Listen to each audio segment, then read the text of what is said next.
9장 전체를 강의하지는 않고요. 9장 전체인데 지면과 시간 관계상 1절부터요 우리 7절까지 보도록 하겠습니다. 한번 같이 한 목소리로 이사야 9장 1절부터 7절 읽겠습니다. 시작.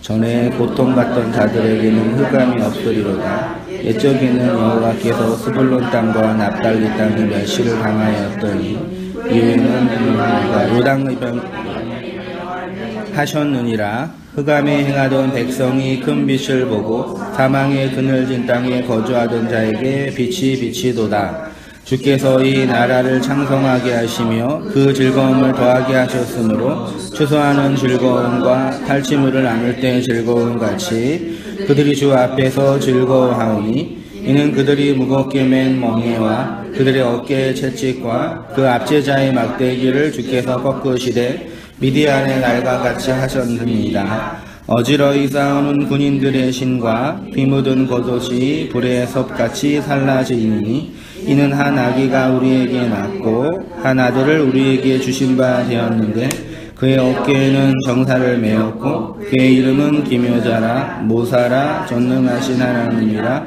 영존하시는 아버지라 평강의 왕이라 할 것임이라. 그 정사와 평강의 더함이 무궁하며 또 다윗의 왕자와 그의 나라에 군림하여 그 나라를 굳게 세우고 지금 이후로 영원히 정의와 공의로 그것을 보존하실 것이라. 만군의 여호와의 열심히 이루시리라. 아멘. 1절 다시 보시면요. 전에 고통받던 자들에게 흑암이 없으리로다. 옛적에는 여호와께서 스불론 땅과 납달리 땅이 멸시를 당하게 하셨더니 후에는 해변길과 요단 접쪽 이방의 갈릴리를 영화롭게 하셨느니라. 1절은 전이, 그 원문에는 전이라는 단어는 안 나와 있는데요. 고통받던 자들, 흑암에 있던 자들, 스불론 땅, 납달리 땅, 갈릴리 해변, 요단 저편, 요게 그 이스라엘 지도를 보면 그 북쪽에 있는 지역이거든요. 그러니까 우리 8장, 7장의 그 역사적인 배경은 북이스라엘과 아람이 이제 침공해서 들어왔다 그랬죠. 그래서 그 왕에게 아하스 왕에게 임마누엘 징조를 통해서 북이스라엘과 아람의 침공으로부터 지켜줄 것이다라고 징조를 보여주셨죠. 근데 어쨌든 북쪽의 그 국경 지대는 이제 이방인에 의해서 이제 점령을 당한 거죠.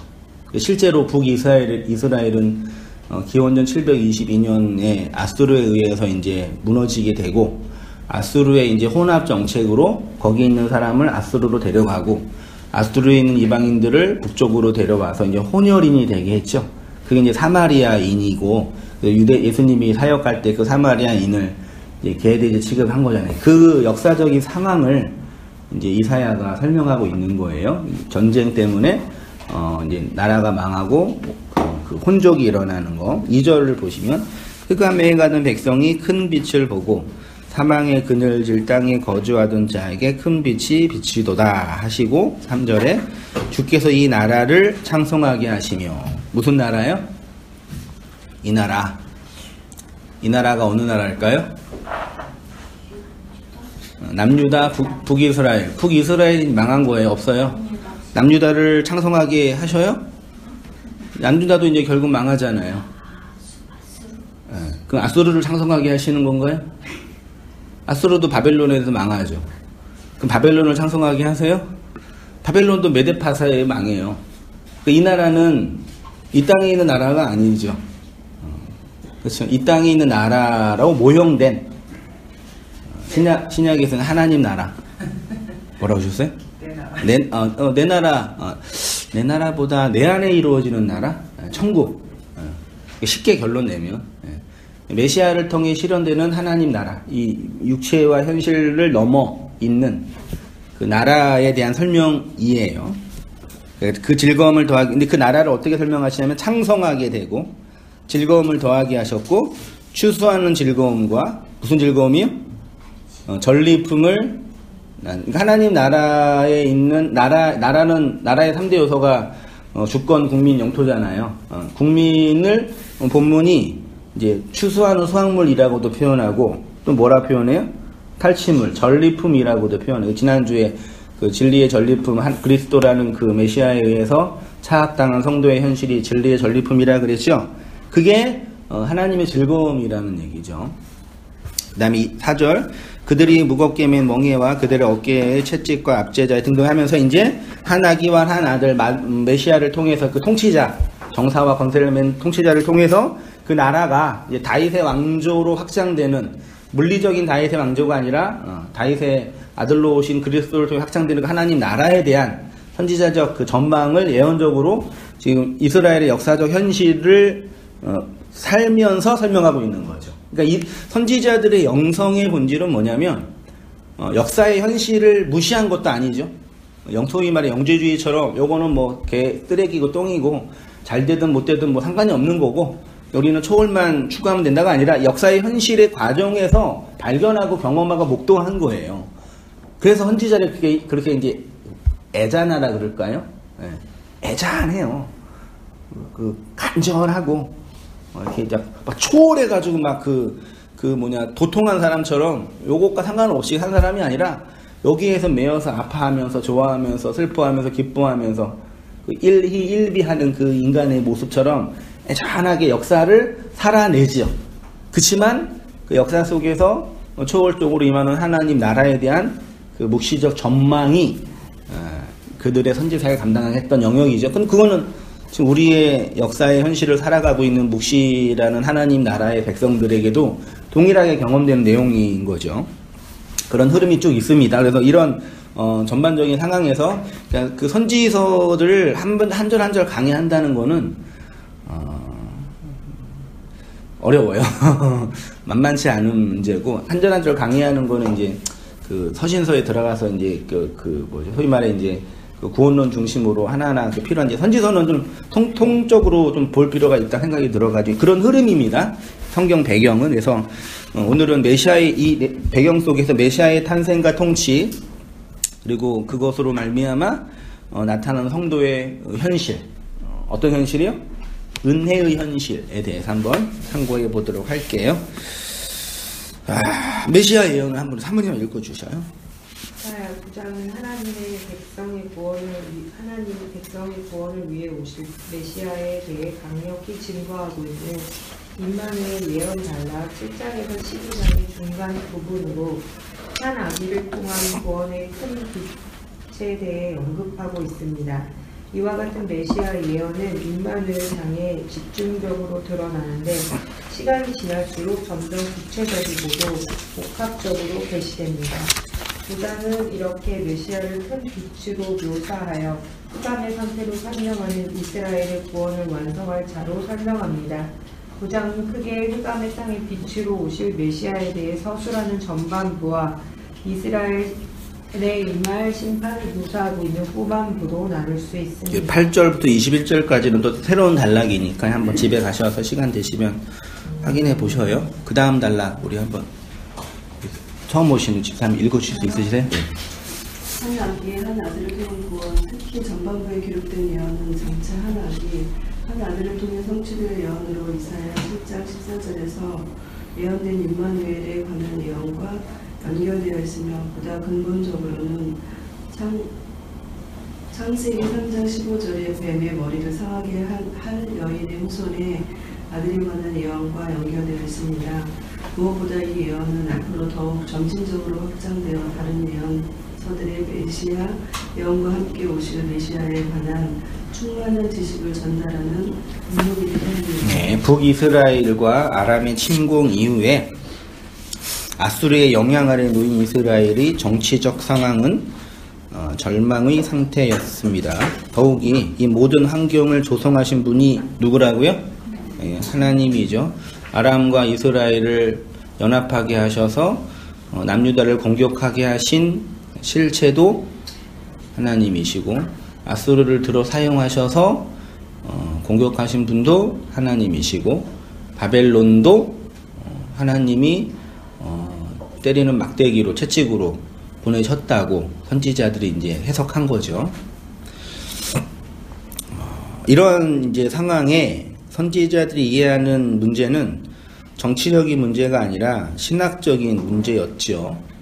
이스라엘의 정치적, 신학적인 상황을 한마디로 정리한 것이 지난주에 살펴봤던 마헬, 살랄, 하스바스라는 그 이사의 둘째 아들의 이름이라 했죠. 임마누엘의 징조, 하나님이 우리와 함께한다라는 그 징조, 표적, 오트는 스알 야습, 남겨진 자가 돌아온다, 남겨져서 돌아온다 라는 이름과 마헬, 살랄, 하스바스, 하나님의 전리품이 반드시 된다, 속히 된다 라는 이사의 아들들의 이름들을 통해서 나타난 거죠. 맞지 않잖아요. 선민은 어떻게 해야 돼요? 성공해야 되고 모든 나라보다 정치적으로 군사적으로 강해야 되고, 이게 선민의식이었잖아요. 근데 선지자들의 신학은 우리는 이방의 손에 의해서 멸망당하여서 남겨지게 된다. 그루터기가 된다. 그래서 전리품이 된다. 아수르와 바벨론에. 근데 선지자들은 거기에만 멈추지 않고 요게 하나님의 전리품인 거다 라는 그 신학이 선지자들한테 큰 고통이었던 거죠. 우리가 지금 우리가 나누고 공유하고 풀어내고 있는 고통이기도 하죠. 아예 목사님 그게 뭐 고통이 당연한 거지 그럴 수 있어요. 근데 여전히 우리한테는 어려움이에요. 하나님의 아들이면서 교회가 낳은 그리스도는 이렇게 남은 자를 돌이키게 하여 하나님의 전리품이 되게 하는 교회 구원을 모형하고 있다라고 했습니다. 일단 9장 메시아 오시면 우리 한 집사님 읽어주세요. 9장은 남겨진 자, 진리의 전리품이 된 교회 구원을 이스라엘의 역사적, 지리적 상태로 증언하고 있습니다. 그래서 메시아의 나심에 대한 예언의 상황을 설명합니다. 성경에서 메시아가 나셨다 혹은 오셨다라는 것은 1차적으로 인류 역사 속으로 오신 예수님의 초림에 관한 것뿐만 아니라 교회의 머리로 오신 그리스도의 오심, 즉 성령 강림에 대한 예표 입장입니다. 그런 측면에서 9장도 이방의 침공으로 신전 동화의 운명에 있는 육적 이스라엘의 역사적 상황을 설명하는 것이지만 또한 그리스도의 말씀을 받는 교회의 내적 상태에 대한 진술이기도 하는 것입니다. 그래서 이제 우리 묵시복음이 이제 하나 해석하는 원리 중에 하나가 성경의 모든 이야기는 객관적으로 인류 역사의 한 측의 이야기이기도 하지만 궁극적으로는 누구의 이야기예요? 우리 안에서 그리스도를 받은 성도 안에서 경험되어지고 있는 요소들을 그 시대의 문화와 문명의 언어로 기술한 것. 이게 되게 단순하고 쉬운 해석인데 요거를 못 해가지고 기독교 문명이 이스라엘의 정복 전쟁, 헤렘 전쟁을 어떻게 해석했어요? 실제로 물리적으로 그렇게 했어요. 봐라, 여호수아가 가나안 땅에 다 죽였다. 그래서 서구 문명이 어디 들어갔어요? 아프리카에 들어가고 어디요? 남미에 들어가서 다 죽여버린 거죠. 그 기저 중에 하나가 이런 신학적 바탕을 그러니까 자기를 지지해줄 말씀과 사상을 그대로 이용해 먹은 거예요. 말도 안 되는 거였죠. 오늘날은 그렇게는 안 하지만 소위 말해 우리가 비판하는 기복주의나 율법주의도 그런 틀로 해석하는 거예요. 그래서 이제 그 역사적인 이해도 필요하지만 필요해요. 그걸 안 하면은 이제 공중에 붕 떠 있는 이상한 그 개변이 돼 버려요. 그 개변이라 그러거든요. 현실과 떨어져 있는 되지만 그것에만 머물러 있으면 되게 그 문제가 많죠. 그래서 그 안에 있는 내용이 우리 안에서 이게 두 가지를 항상 잘 이렇게 해석하고 이해하는 그 훈련이 돼야 돼요. 훈련이란 단어를 안 좋아할 수 있는데 이게 안 돼가지고 무조건 영적인 의미 뭐 이렇게 막 내 안에만 주어지는 말씀 이렇게만 보면은 은혜가 되게 감동적이죠. 근데 이게 나중에 좀 지나면 개변이 된다고요. 이 삶의 현실과 상관이. 너무 역사적 상황만 계속 하면은 그 안에는 의미를 잃어버린단 말이에요. 이 두 가지를 항상 염두하면 설교도 들으시고, 저도 한번 그렇게 고민하고 해석하고 있으니까요. 또 이제 설교도 들으시고, 또 이제 또 말씀도 나누고, 그렇게 해서 해야지 진리가 우리 안에서 더 풍성하게 되죠. 근데 인간은 어쩔 수 없이 자로나 우로나 치우치는 존재거든요. 어디론가 치우쳐요. 그래서 항상 중심을 올곧게 해서 치우치지 않게. 내가 치우치지 않으려면 누가 필요해요? 옆 사람이 필요한 거죠. 이게 되게 중요한 거라니까요. 혼자 있으면 항상 치우쳐요. 혼자 걸어가잖아요, 사막을. 그럼 어떻게 돼요? 안 걸어가서 모르시는 거죠? 영화를 보면 땡땡 돌아요. 나는 올곧게 직진으로 가고 생각하는데 나중에 시간 지나면 같은 자리 또. 네. 그 우리 인생이잖아요. 그래서 같은 자리에서 맨 넘어지시잖아요. 안 그러신 것처럼 왜 그러세요? 다 그러시면서. 그래서 기준될 이 역사, 성경 텍스트, 캐논, 그리고 이제 지지될 이제 우리 공동체, 이웃, 사람. 그래서 교회의 역사는 사실 공동체의 역사예요. 그게 이제 한국 교회는 워낙 그 목사의 그런 이 인간적인 그 리더십이나 욕망으로 이렇게 일그러진 그런 게 이제 문제였지. 그 자체가 무시될 건 아닙니다. 아무튼 그렇게 이제 말씀 생활하면 좋겠다 생각이 들고요. 예. 메시아의 탄생과 통치는 우리 한번 송곤사님 읽어주시겠어요?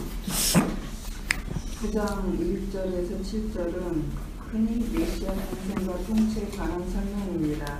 메시아, 다시 말해 그리스도가 나셨다라는 선언은 형식적으로는 2차적, 역사적, 율법적 역사 속으로 오신 성경의 문자로 오신 그리스도를 담고 있는 예수이지만 내용적으로는 영으로 오셔서 교회의 머리가 되신 그리스도에 대한 예표이기도 합니다. 네, 그래서 메시아의 헬라어 음가가 뭐예요?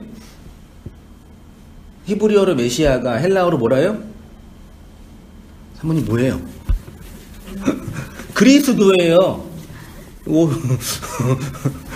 메시아, 기름 부음을 받은 자. 그리스도, 기름 부음을 받은 자. 메시아가 그리스도예요. 그래서 우리가 믿는 기독교를 무슨 종교라 그래요? 그리스도교라고 하는 거예요. 맞는 거예요. 예수교가 아니라, 물론 대한예수교 장로회라고 하는데 예수교가 아니라 그리스도교라 그러는 거예요. 그 예수는 그리스도를 담고 있는 육체의 껍데기이죠. 그래서 어디죠? 마태복음 1장 16절에 그리스도라 칭하는 예수. 마리아가 이제 예수를 낳았는데, 껍데기 예수를 낳았는데, 내용이 뭐라고요? 기름 부음을 받은 자. 그 기름은 구약에서는 뭐였어요? 말씀. 혹은 그 금. 말씀은 영을 받은 자, 영이 부어진 자라고 표현하는 거고. 그래서 그 그리스도가 또 우리를 그리스도 되게 하는 거죠. 그 성도들을 뭐라 그래요? 그리스도인, 그리스도들 등등으로 표현을 하는 거죠.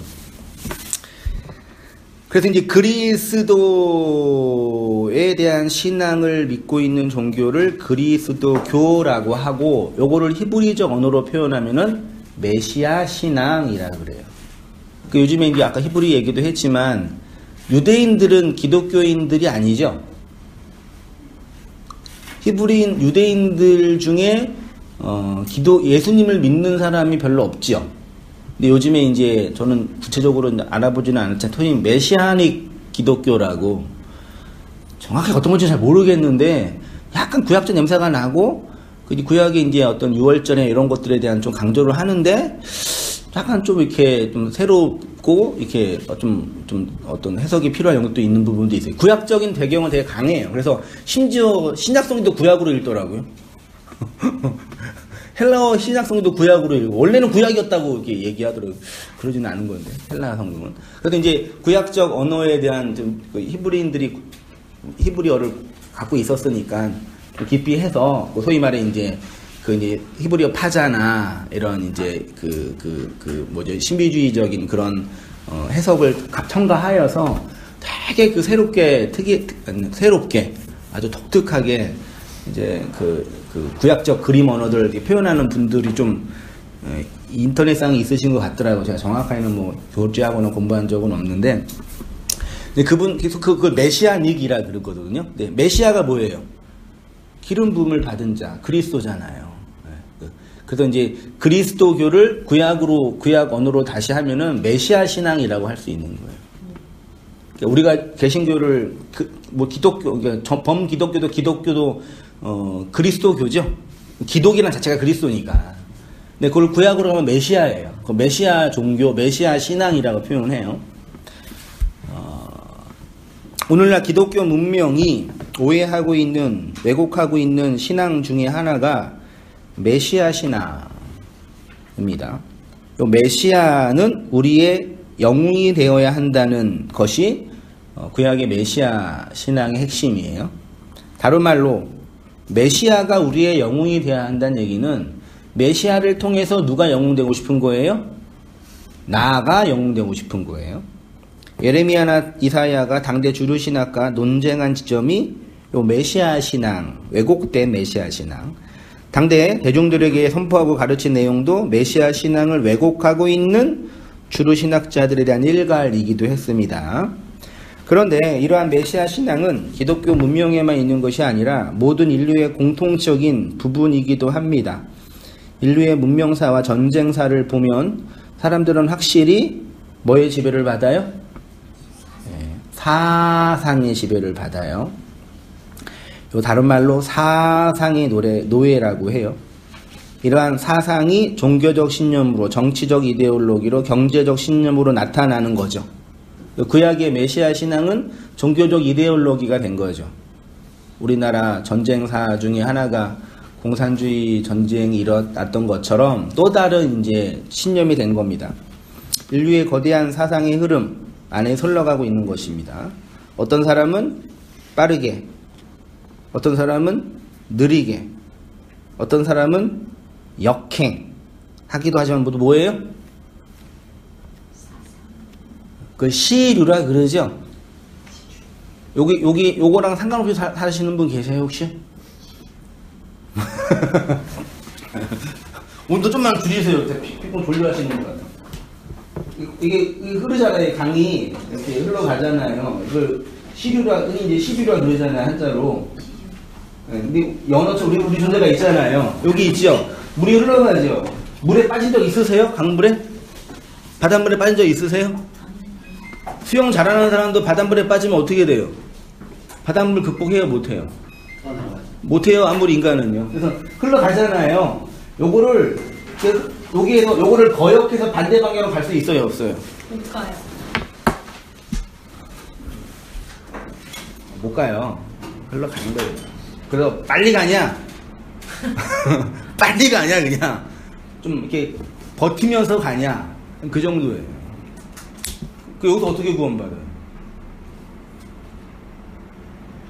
이걸 역행해서 나오는 게 아니라 가는 게 아니라 어떻게 하는 거예요? 흘러가는 바닷물에 거대한 호수에서 걸려서 나오는 거라니까요. 이 시류에서 이렇게 아무튼 그렇습니다. 그래서 기독교뿐만 아니라 온도를 올리신 거예요? 아니 내가 바람이 네. 졌어요. 내가 잘못 눌렀어. 네. 천둥이 났거든. 아니, 내가 더운 게 아니라 여기가 공기가 더워지니까 영혼이 혼탁해지는 것 같아서 좀 혼탁해지는 것 같아가지고 이 촉이 그 온도가 좀 내려가면 좀 이렇게 긴장을 하시더라고요.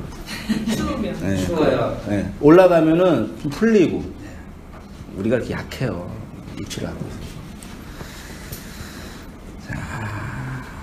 영웅신앙이 있죠. 제가 볼게요. 이러한 세상에서 모든 인간은 모두 각자의 메시아를 찾고 기다리고 만들어냅니다. 농경사회에서는 철기, 산업사회에서는 자본, 정보사회에서는 지식이 자신의 메시아라고 생각을 다 하시죠. 기독교 문명이든 세속 문명이든 모두 메시아 신앙이 있는데 이 메시아는 어떤 존재여야 돼요? 소위 말해 영웅. 그 메시아 신앙을 다른 말로 영웅신앙이다. 우리는 영웅을 기다려요. 1세기 유대인들의 삶을 지탱하는 가장 강력한 종교적 신념이 메시아 신앙이에요. 그 메시아가 자신들을 로마의 압제에서 구원시켜줄 무슨 메시아예요? 정치적, 경제적 메시아였어요. 쉽게 말해 영웅을 기다렸습니다. 사람들이 영웅을 기다리는 이유는 그 영웅이 결국 나를 치장해주고 나를 세워주고 나를 지지해주기 때문입니다. 영웅이 나를 지지해주지 않으면 어떻게 해요? 죽여버려요. 웃을 일이 아니라니까요. 그 영웅을 이제 신약 성경은 임금이라고 표현해요. 그래서 유대인의 역사가 놀라워요. 그 말라기 이후에 몇 년 동안 그 계시가 없었어요? 400년, 그게 그 중간 사라고, 이게 역사적으로 중요한 시간이기도 하거든요. 400년 침묵기라고 해요. 하나님이 말씀을 안 준 거예요. 선지자를 안 보내는 거예요. 400년, 말이 400년이죠. 우리나라가 일본한테 몇 년 지배당했어요? 36년 지배당했는데 우리나라 그 문화, 언어가 완전히 일본화 돼버렸잖아요. 지금도 뭐 덴뿌라 그러고 막 그러잖아요. 일본 언어가, 일본 사상이 있잖아요. 36년 지배받았는데 400년이라니까요. 그럼 거의 그냥 유대인들이 아니, 사실은 어떤 의미에서는 400년이니까 400년, 말이 400년이지. 근데 그 시간 동안 유대인들의 강력한 그 메시아닉 신념이 생겼어요. 기다리자, 참자. 누가 온다? 메시아가 온다. 그 메시아가 나를 살려낼 거다라는 이 신념 하나로 400년을 버틴 거예요. 그 유대 민족이요. 이방의 압제를 받으면서요. 근데 그 영웅이 메시아가 누구를 위한 메시아예요? 나를 위한 메시아라니까요. 그래서 이제 예수님이 오셔가지고 예수님이 많은 이적을 행하니까 유대인들이 뭐라 그래요? 저 인간 보니까 메시아다 그런 거예요. 우리가 기다렸던 메시아. 요한복음 쭉 나와요. 요한복음 1장 49절. 나다니엘이 대답하되 랍비여, 당신은 하나님의 아들이시요 당신은 이스라엘의 뭐요? 요 임금이시요. 여기 임금이 바실류 왕이에요. 왕. 요한복음 6장 15절. 이거는 이제 무슨 오병이어 이적을 행하시고, 그러므로 예수께서 그들이 와서 자기를 억지로 붙들어 뭐 삼으려고요? 임금, 메시아 삼으려고 하는 줄 아시고 도망가셨대요. 종려 남은 가지를 가지고 맞으러 나아가 외치되 호산나 찬송하리로다. 주의 이름으로 오시는 이 곧 이스라엘의 왕이여 그러죠. 당신은 이스라엘의 왕입니다.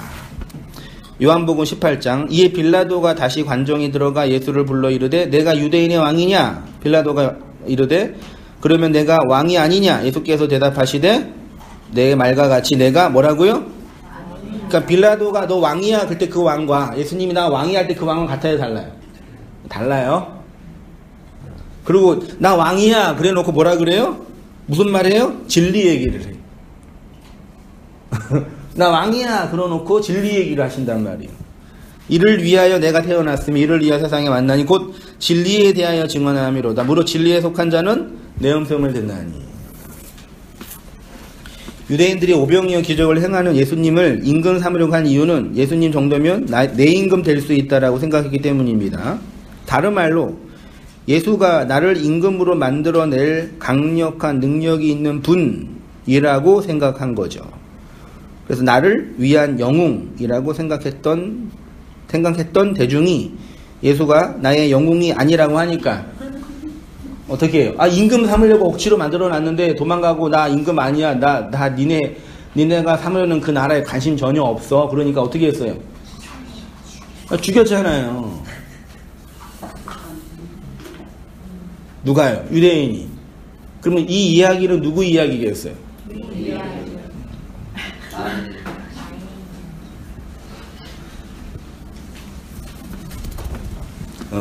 예수님은 왕으로 오셨고 나는 왕이 되고 싶어요. 예수가 나를 왕 삼아 줄 거라고 말씀하시네, 겉으로. 그래서 왕 삼으려고 하니까 오셔가지고 뭐라 그래요? 네가 생각하는 그 왕 아니야. 그러니까 내가 어떻게 했어요? 죽인 거예요. 그게 뭐예요? 십자가 사건이에요.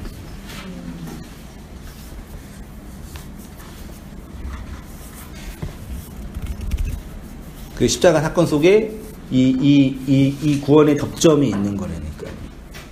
그러니까 한국 기독교 문명이 오해하고 있는 십자가는 뭐예요? 그 십자가를 보면서 뭐라 그래요? 나를 위한 십자가를, 맞는 말이지. 나를 위한 십자가. 나 대신. 이렇게만 이해하죠. 내 안에서 나의 죽음으로 경험되는 내 왕됨의 그 본성 가지고 죽는 그 경험이 없어요. 그래서 사람들이 예수 십자가를 믿었다고 생각하면서 교회에 들어오면 뭐가 되고 싶은 거예요? 왕 되고 싶은 거예요. 아니신 건가? 나는 그랬는데. 그걸 이제 오늘날 인문학 용어로 헤게모니라 그러는 거예요. 권력. 그 권력이 이제 고상화된 종교화된 권력인 거죠. 지식도 권력이죠. 그래서 열심히 배우고 싶은 거죠. 안 배우면 어떻게 되니까? 쪽팔리니까. 모르면은 무시당하니까. 알면은 교회에서 인정받기 되게 쉽잖아요. 저는 그거 알았어요. 청년 때. 교회 가서 예배 좀 일찍 오고 그 다음에 이제 봉사 한두 개 하고 그러면은 권사님이나 집사님이 뭐라 그래요? 청년한테. 신실한 그러니까 수고했다가 아니라 넌 믿음이 좋은 애라 그런단 말이에요. 난 전혀 믿음을 하나도 없이 했는데 중학교 교회에서는 믿음이 좋다 그래요. 그래서 저가 믿음이 좋은지 알았어요. 그렇게 하니까. 이게 기본적인 성향이더라고요. 그거면 그게 내 헤게모니가 되죠. 그게 왕이에요. 다 권력자가 왕이 아니라 그게 왕이 되니까, 심리적으로 보는 거예요. 근데 기복주의는 그게 가능하잖아요. 근데 소위 말해 묵시복음은 그게 가능해요? 교회 일찍 와서 봉사하는 것도 자기 욕망 때문에 한다고 비난하는 것처럼 얘기하는데? 제가 그랬잖아요. 그러니까 일 안 하려고 그러잖아요, 말하자면요. 예. 근데 뭐가 또 헤게모니가 돼요? 또 지식이. 냈다 파는 거예요, 그러니까. 요 지식 몇 개 갖고 있어야지 그걸로 이제 내가 왕 될 수 있으니까. 그러니까 제가 논리적으로 그냥 묵시복음, 뭐 기복주의 이렇게 표현했는데 그냥 교회는 다 교회예요. 지상교회는 다 똑같은 교회예요. 이 교회나 저 교회나 저 교회나 이 교회나 사람들이 모여있는 그 모임은 그냥 사람들의 모임이에요. 근데 하나님은 반드시 왕 되고 싶은 우리를 뭐하러 오셔요? 반드시 공격하러 오세요. 그거는 분명해요. 어떤 방식으로든 반드시 오셔서 나의 왕권을 무너뜨려 그리스도라는 그 왕의 전리품 되게 하시는 것이 하나님의 창세전 언약이라니까요.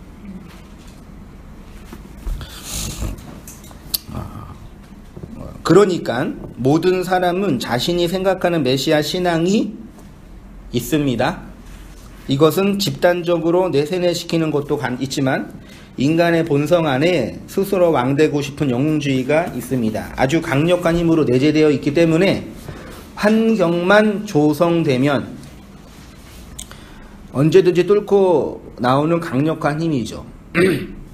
그 사회 구조를 흔히 이제 무슨 구조라 그래요?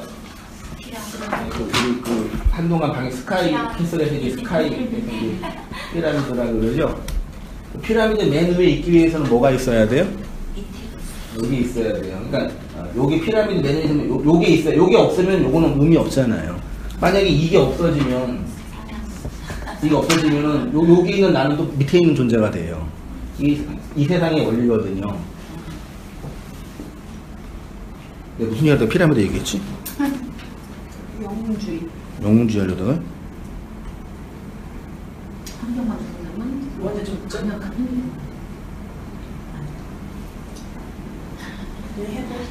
그냥 해봐요? 중요한 얘기를 할 수 있는데? 생각나면 할게요. 죄송해요. 성령님이 가셨나봐.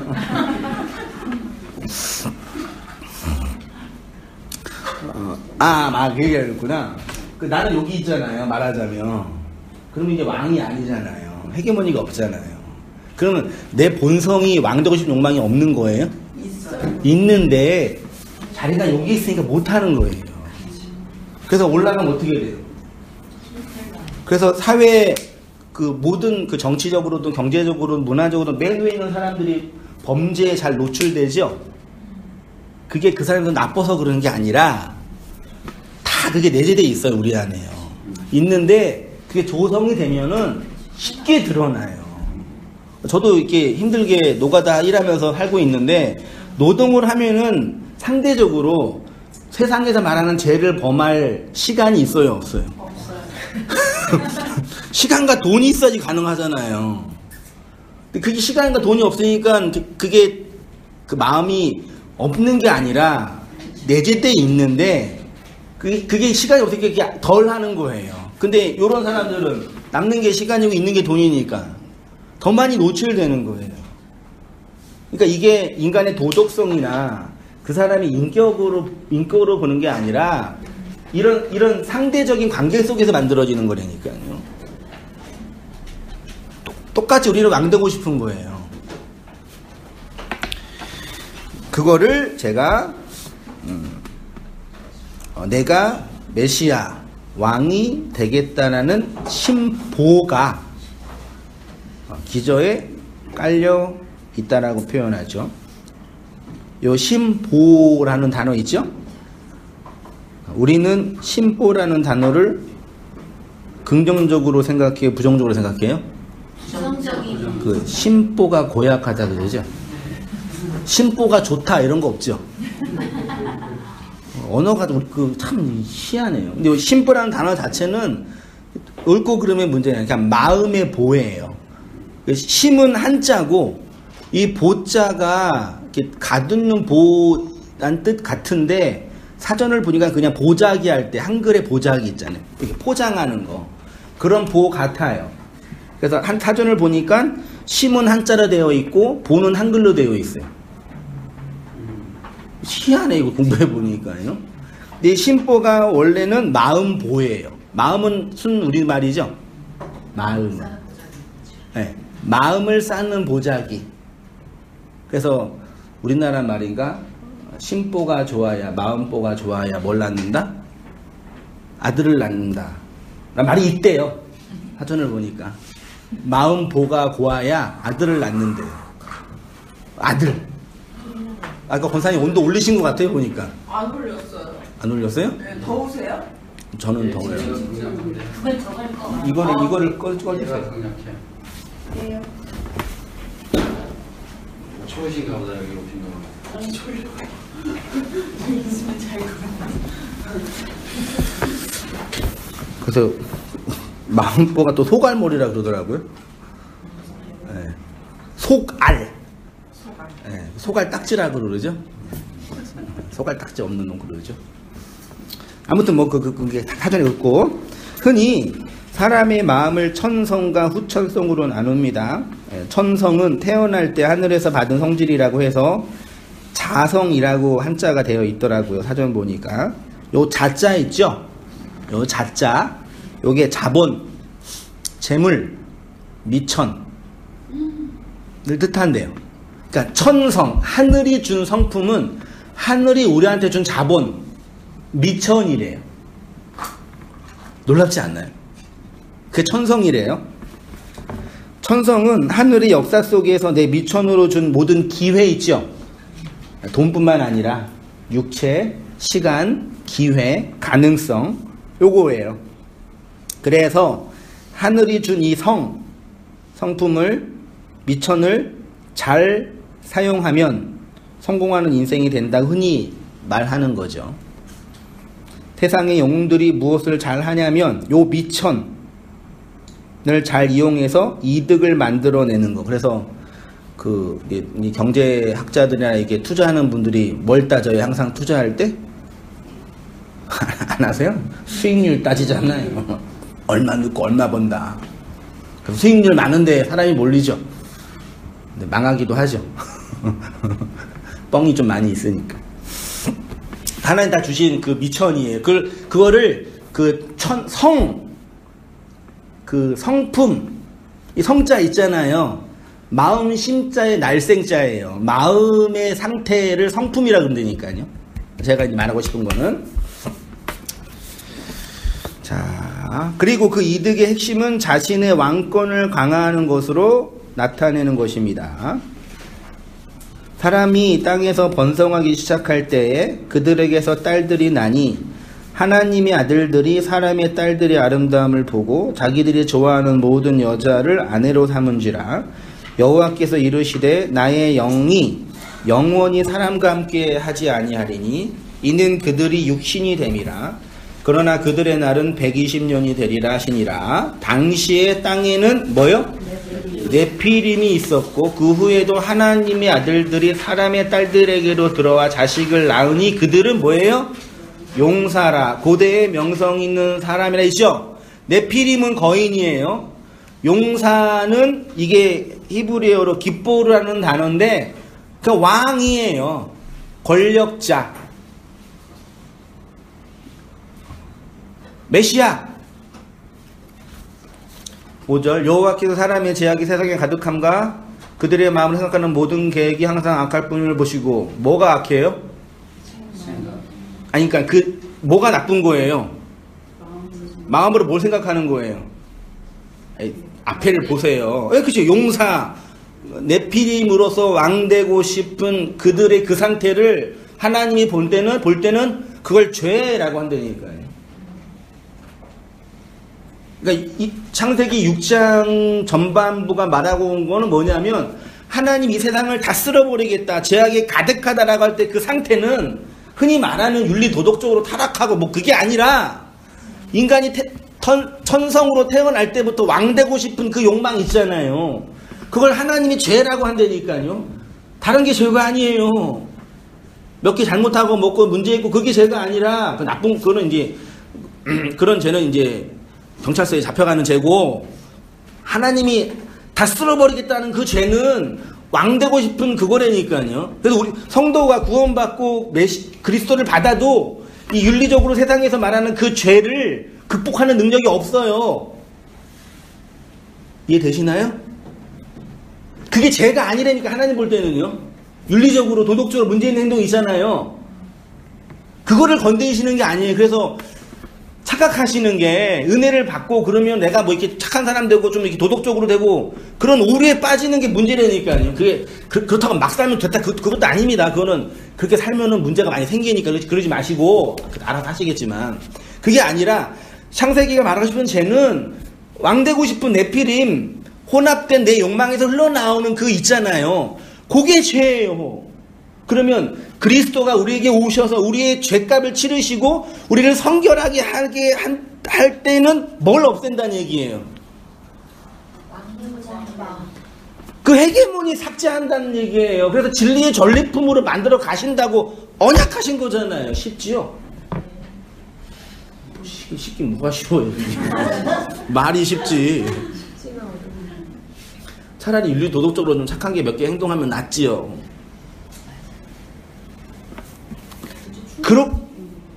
그쵸. 그렇게 해서 한탄을 다 쓸어버리시단 그런 거예요.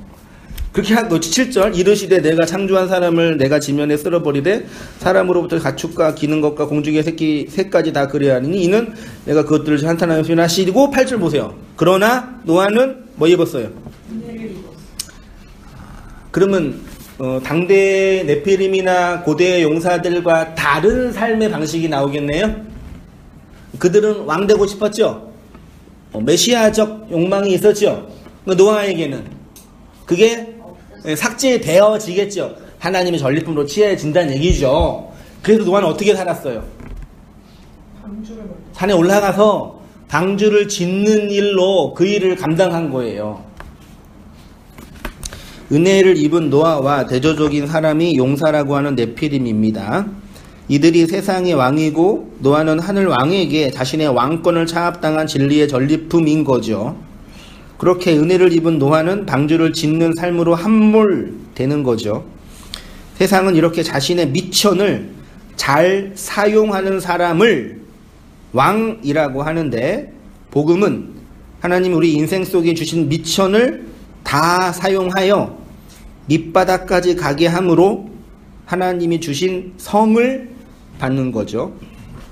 이렇게 우리의 천성이 죄와 악으로 폭로되어 받은 미천이 바닥날 때 두 번째 성을 받는데, 요걸 흔히 뭐라 그런다고요?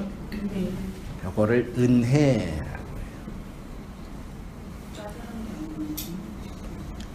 요 은혜, 그래서 은혜 받으셨습니까? 그러죠? 은혜가 되셔요? 그러죠? 은혜 있죠? 한자 보니까 요것도 재미있는데, 공통점이 뭐예요? 은혜의 공통점이요? 다 마음이 있어요. 다. 생에도 마음이 있고, 성에도 마음이 있고. 요 마음은 원래 뭘 표현한 거예요? 한자는 회의 문자, 상형 문자잖아요. 마음 심이잖아요. 심이 뭐예요? 심장이죠? 요거 심장이에요. 심장을 문자화한 게 마음심이에요. 요 단어 안에 복음의 핵심이 담겨져 있는데, 은혜는 마음심 위에 원인 인자 있죠? 이게 그 사절을 보니까 방에 대자로 누워있는 거라고 표현하더라고요. 그러할 인과할 때 인이고, 그 다음에 해는 그 오로지 전, 요게 실을 표현하는 그 단어래요. 그러니까 은해가 있잖아요. 은이 해고 해가 은이에요. 이해되시나요? 네, 아무튼 예. 은혜란 무엇이냐면 하나님이 주신 첫 번째 마음, 심장 위에 필연적으로 그렇게 될 온전히 세워지는 하나님의 기둥, 십자가. 그냥 제가 그냥 이거는 뭐 꼭 그렇다는 얘기가 아니라 그냥 제 심장 위에 뭐가 세워지는 거죠. 내 심장, 내 존재, 그걸 해라고 표현하는 거예요. 그리스도의 십자가가 어디에 세워졌어요? 불보다 언덕에 세워졌잖아요. 이게 은혜의 현실이잖아요. 나의 왕됨이 삭제당하는 현실이요.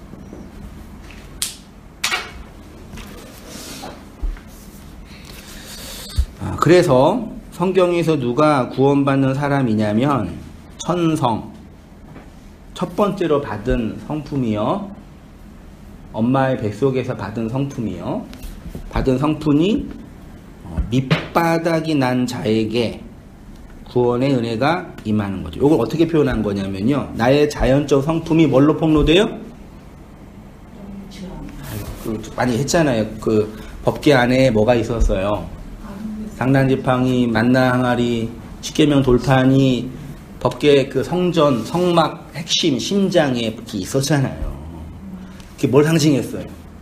인간의 죄와 악과 불순종, 그 죄와 악과 불순종의 핵심은 나의 왕권이잖아요. 그 하나님 그걸 봐요, 안 봐요? 안 보신단 말이에요. 어떻게 하신 거예요? 피를 뿌려보니까 그냥 거기에다. 안 보이신 거예요. 그게 시온자, 은혜의 속죄소, 시은자? 네, 멀시쉿? 네, 은혜의 자리. 그러니까 내 심장이 꺼내면, 내 심을 꺼내면, 처음으로 준 첫 번째 인생을 꺼내면 뭐예요? 왕 되고 싶은 그거잖아요. 네, 그거 가지고 가면 어떻게 돼요? 죽는 거란 말이에요. 그래서 역사 속에서 뭘 경험하냐면, 나의 이 하나님 주신 이 자성, 요게 밑바닥 나는 경험, 요게 폭로되는 경험. 내가 만들어내는 거 진짜 똥이구나. 나는 왕 되고 싶은 욕망뿐이 없는 거구나. 그게 이렇게 저렇게 포장돼가지고 이렇게 만들어진 것 뿐이지, 계속 들어가 심연에 들어가다 보면 그거구나를 직면하잖아요. 욕을 못해가지고 구원 못 받는 걸 말하자면요, 하나님 말씀 앞에 정직하게 그 나의 그걸 보지 못하기 때문에 말하자면 구원 못 받는 것처럼 보인다니까요. 그래서 쉬운 거예요. 그래서 어떤 의미에서는. 근데 어려운 거죠. 제 말 이해되세요? 뭔지는 아셔요? 임고사님 뭔지 아시겠어요? 무슨 얘기 아시는 거 도대체 뭔지. 그런 눈으로 쳐다보지 마세요.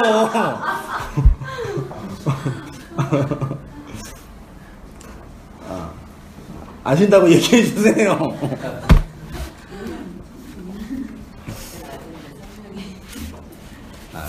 다시 말하면요, 하나님 우리에게 다 이렇게 역사 속에서 율법 안에서 우리를 이렇게 건네 주셨죠. 역사 안에 이 육체를 가지고요.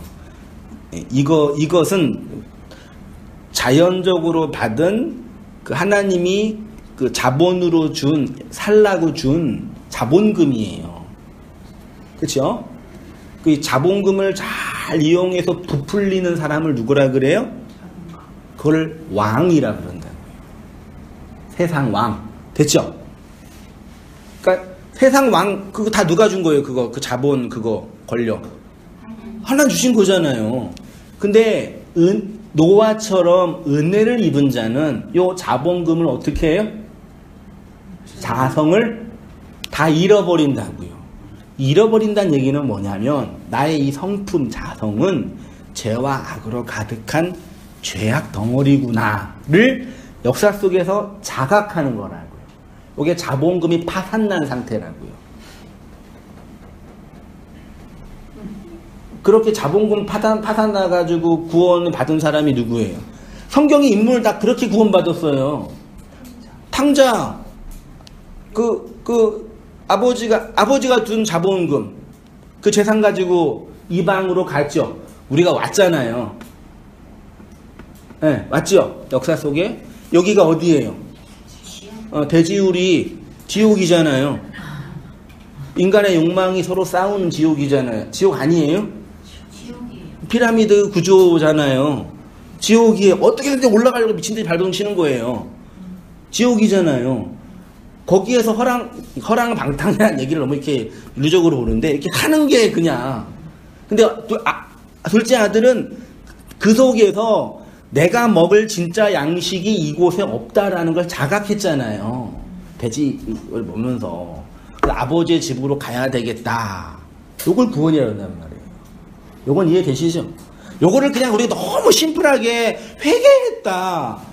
두 손 들고 주님께 옵니다. 그래서 내가 지난날 지은 죄를 회개한다. 이렇게 아주 그 뭐죠? 아주 그냥 표피적으로 아주 그냥 간단하게 윤리적으로 이렇게 말해버리니까 애들이 수련회 가가지고 너 회개해야 돼. 그러니까 회개할 게 없어 애들은.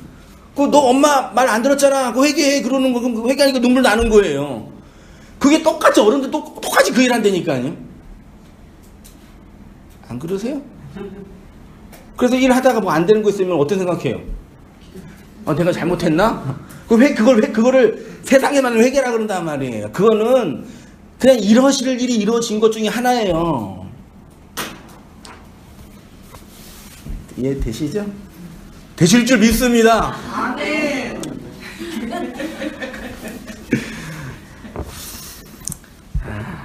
그래서 이제 자연적 성품의 죄와 악이 드러나 폭로된 자, 그게 룻기 1장 20절 있지요. 룻기 같이 한번 읽어보겠습니다. 시작. 나오미가 그들에게 이르되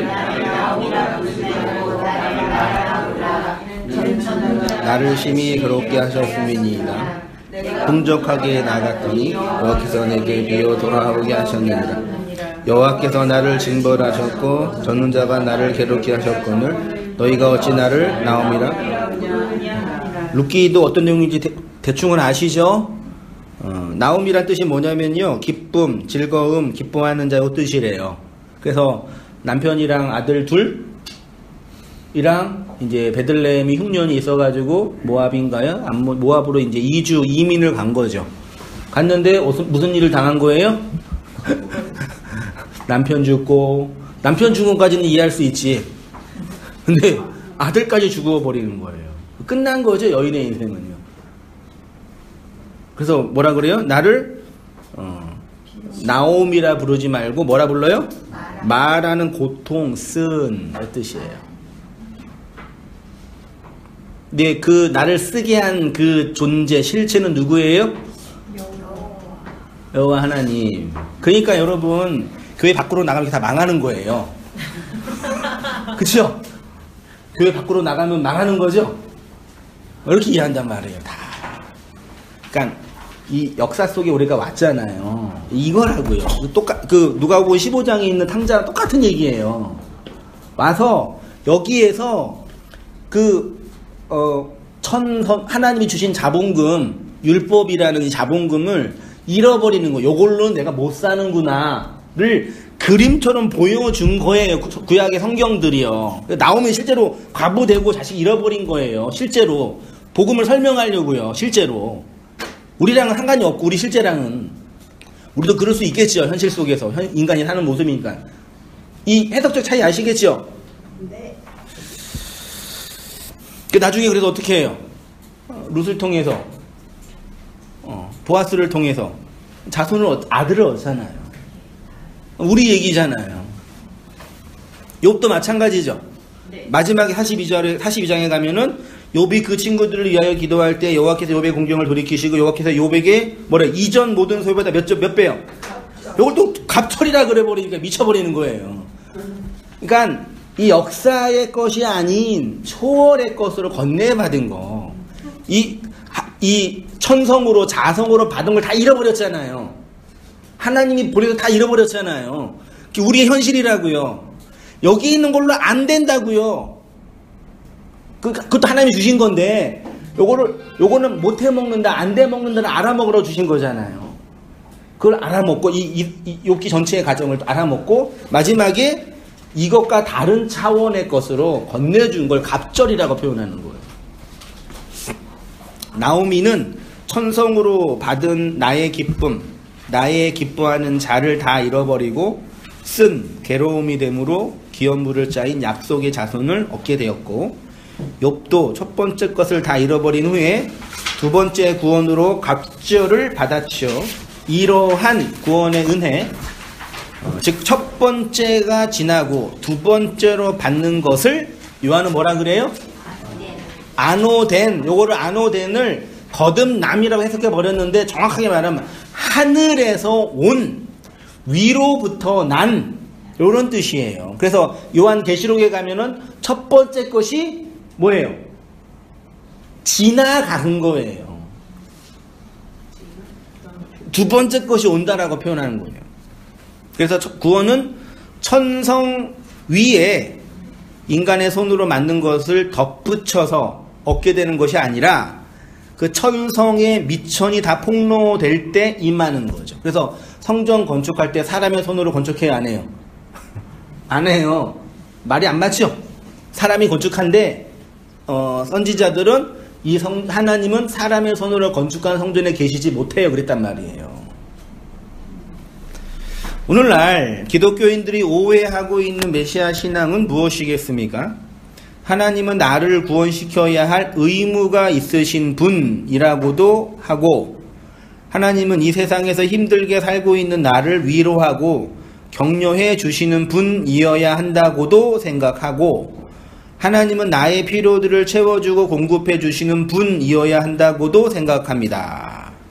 아주 쉽게 말씀드리면 하나님은 나를 뭐 해줘요? 치장해주고 포장해주고 지지해주는 분이라고 해요. 그러니까 그 일을 하기 위해서 기도하고 성경 공부하고 교회 출석하고 예배하고 봉사하고 이런 일 저런 일을 하는 거죠. 쉽게 말해 내가 영웅이 되고 싶은 오타입니다. 제가 2년 전에 한번 그렸던 그림인데 아직 생각이 나가지고 다시 그리면서 설교를 정리할게요. 이게 뭐예요? 여자예요? 대박. 치마 두르면 다 여자라고. 성적인 차별 용어인데. 여자는 뭐 할 때 행복해요? 자매님들? 그 시장할 때 행복하죠? 화장 SK2 한 10만원짜리 붙이고 그 다음에 손에 뭐 있어야 돼요? 샤넬 가방 한 2-300만원짜리 있어야 되죠? 흔히 구두 이제 있죠. 자기를 치장해야지 행복하다고 하죠. 근데 예를 들어서 100만원짜리 백을 샀으면 그걸로 행복하죠. 근데 시간 지나면 또 별게 아니지. 그 다음 뭘 또 받아야 돼요?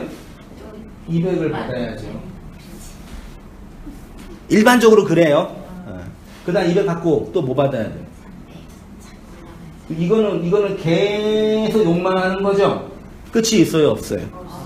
없어요. 요거를 무한대라 그러죠? 요거를 무저갱이라 그래요. 요 무저갱을 개했나 그러고 요거를 지옥이라 그러는 거예요. 인간의 욕망은 끝이 없는 게 그거예요. 그래서 요거를 채워서는 아무도 구원 못 받아요. 언제 행복하냐면 채워서 구원받는 게 아니라 상대적으로 평가할 때 요 정도면 좋지. 그래서 행복한 거예요. 바보예요, 다. 그러니까 인간은. 요거를 내가 절대적으로 갖기 때문에 행복한 게 아니라 상대적으로 평가해서 요 정도 됐으니까 행복한 거라니까요. 아니, 맞아요. 그 인간 행복하기 되게 쉬워요. 그래서요. 이렇게 해서 이제, 그래서 이런 일을 잘해주는 남자를 흔히 뭐라 그래요? 남자친구라 그러죠. 이렇게 해서 행복을 추구하는 여인이 있고, 또 한 명은 여인이 있어요. 아무도 원하지 않는 행복 추구인데, 이 여자는 어떻게 행복해요? 어떻게 죽어서 우리가 남편의 뭘 받아요? 씨를 아내 받아서 뭘 낳아요? 아들을 낳아요. 그러니까 여기는 결혼 전, 그렇죠? 여기는 결혼 후죠. 맞잖아요. 맞아. 율법, 진리. 첫 번째 남편, 두 번째 남편. 그래서 어떻게 시작해요? 이렇게 시작한단 말이에요. 요게 구원의 접점이에요. 그러니까 우리가 첫 번째 남편인 그리스도를 왕으로 만들고 싶은 욕망이 이렇게 있는 거예요. 그걸 걸려드는 거예요. 미끼를 문다라 그러는 거죠. 미끼가 뭐예요? 속임수? 내 욕망에 반응하여 무는 거잖아요. 우리가 그 욕망이 없었으면, 왕 되고 싶은 욕망이 없었으면 요 미끼 안 문단 말이에요. 우리는 다 그러고 싶은 욕망이 있으니까 미끼를 문 거잖아요. 물었는데 그러고 끝나니까 어떻게 되는 거예요? 물려서 이제 올라오는 거예요, 위로. 물고기 입장에서는. 남편 만나서 남편이 나를 치장해주고 이게 행복하게 해준다고 얘기해줬는데 결혼해 보니까 뭐예요? 요것도 해주는 좋은 남편도 있긴 있죠. 그래야지 또 잘 살 수 있으니까. 근데 핵심이 이거란 말이에요. 여자가 딱 결혼 생활 하면서 알아먹어가지고 이제 남편은 나한테 씨만 주는 존재고 나를 살게 하는 존재는 누구다? 아들이다. 그래서 나의 왕권이 아들에게 이양이 되죠. 그래서 남편 죽으면 3일 울고 아들 죽으면 같이 죽는 거죠. 남편 없으면은 편하고 아들 없으면 불안한 거죠. 제가 여자가 아니지만 다 알죠, 내가. 그러니까 이거는 우리의 인간의 그 인문학적인 경험이고 똑같이 우리 마찬가지잖아요. 예수가 우리를 치장해 줄 거라고 생각하고 오신 거잖아요. 마음의 평안, 구원도 그거잖아요. 솔직히 천국이라는 좋은 것도 더 좋은 곳으로 인도해주는 그분이기 때문에 온 거잖아요. 맞잖아요. 그래서 성경은 우리를 속아 먹으려고 기록된 율법서에 그래서요. 덥석 물어버리면은 그때부터 이제 언양이 들리기 시작하는 거예요. 이제 이해되시죠? 김고사님. 앞에 거 다 이해 버려도 돼요. 그건데, 결론은 그건데, 이제 내용으로 들어가서 공부하면서 하나하나 성경의 이야기, 역사를 통해서 내 역사를 확인해 가는 거라니까, 경험하게 가는 거고요. 그런 의미에서 되게 단순하고 심플한 거예요.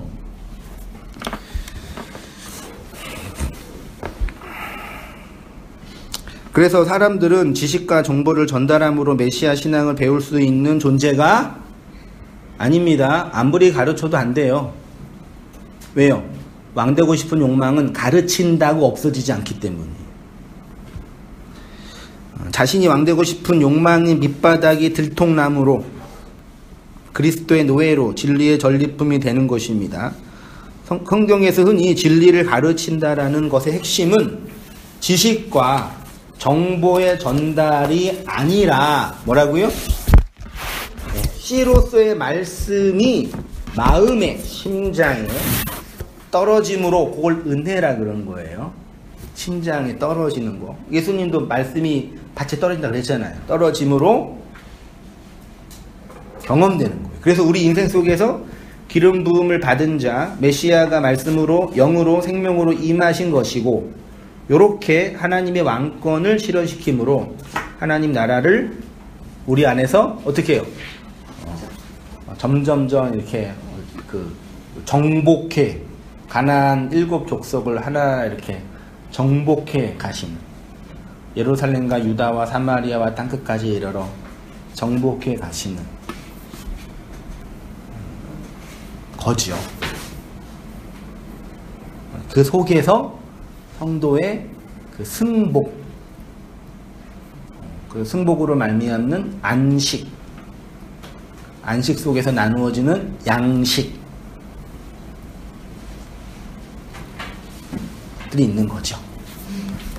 마지막에 마치겠습니다. 그러니까 하나님의 구원은 우리의 역사 속에서 어떻게 이루어지냐면, 왕되고 싶은 내 욕망이 말씀이라는 미끼에 걸려 발버둥치게 하심으로 시작이 되고, 나와 상의하지 않고 나를 뚫고 들어와 나에게 하늘 생명을 잉태하고 낳게 하는 과정 속에 넣으심으로 영원히 그분의 사랑에 매여 살아가게 하시는 거죠. 그래서 성도에게는 이 양성이 있죠. 왕권이 삭제당하는 고통, 왕권이 폭로당하는 부끄러움도 있지만, 그걸 덮으시는 메시아의 은혜, 그 안에서 안식하는 성도의 자유가 공존하는 거죠. 그거를 우리 마음속에 세우신 십자가의 은혜라고 하니, 우리 모든 삶이 은혜 속에서 살아가기를 가시죠? 가시고 그 속에서 인내하시고 배워가시면서 그 은혜 찬송하는 각자의 삶이 되면 참 좋겠습니다. 기도할게요. 하나님 아버지, 우리에게 베풀어 주신 그 필설로 다할 수 없는 아버지의 은혜로 인하여 감사합니다. 하나님 율법 안에서 첫 번째로 주신 우리의 이 율법적 성품, 자성이 죄와 악으로 폭로되어 이것으로 살 수 없고, 이것으로 구원받을 수 없고, 이것으로 하나님 안식 배울 수 없음을 발견케 하시고 안식케 하셨사오니, 우리의 미천이 바닥난 그 현실 속에서 하나님의 은혜를 알며 살아가는 저희의 모든 삶들 되어지도록 인도하여 주옵소서. 예수님이 십자가에 달린 그 지점 속에서 나의 왕권이 무너지고 하나님의 왕되심이 오롯이 세워졌음을 고백합니다. 우리의 마음의 심연을 깊이 보게 하셔서 그리스도의 마음으로 새롭게 살아가는 저희 삶 되게 하시고, 하나님의 그 놀라운 사랑과 은혜 안에서 안식하며 진리의 전리품으로 되어지고 살아가는 저희 각자의 모든 삶이 될 수 있도록 주님 인도해 주시고 은혜 내려 주시옵소서. 이제는 우리 주 예수 그리스도의 은혜와 하나님 아버지의 크신 사랑과 성령의 교통하심이 우리 모든 성도님들의 삶 속에 지금부터 영원까지 함께 있을지어다. 아멘. 네, 수고하셨습니다.